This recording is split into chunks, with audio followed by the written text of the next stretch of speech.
Voy bola. Sen qachondan beri odamlar bilan bunaqa gaplashadigan bo'lding? Tur joyingda. Senga hali hech kim o'tirishga ruxsat bergani yo'q. Hadi. Nima siz o'sha yalang'oyoqni mendan ustun ko'ryapsizmi? U xizmatkor. Men sizning o'g'lingizman. O'g'lingizman? Ey bola, agar meni pulim bo'lmasa sen kimsan o'zi? Ha? Nonko'r? Men ham kambag'al bo'lganman. Seni tilingda yalang oyoq bo'lganman. Yoshligimda ertalablari o'qib, kechki payt yuk tashuvchi bo'lganman. Sen o'zi mehnat nimaligini bilasanmi bola? Ertalab kechgacha uxlab, kechalari esa qanjiqlaring bilan yurasan. Bo'ldi. Men bu narsaga chek qo'yaman. Senga endi pulim yo'q, meros ham yo'q. Tushundingmi? Ayb o'zimda. Seni og'zi cherkatib olganman. Bugundan boshlab merosdansan, butunlay mahrumsan.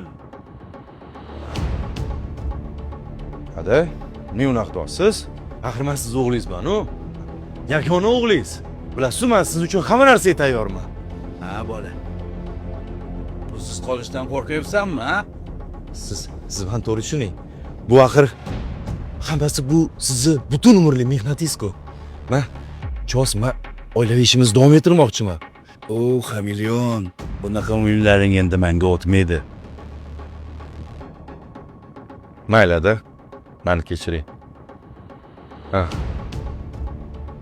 Siz xohlagan o'g'il bo'la olmayman. Sizdek otaga munosib farzand bo'la olmaganimdan men o'zim aybdorman. To'g'ri, siz haqsiz.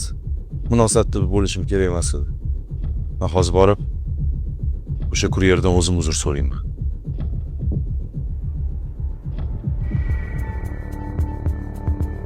To'g'risini aytsam, tegab etmoqchi edim. Sen olov bilan o'ynashyapsan.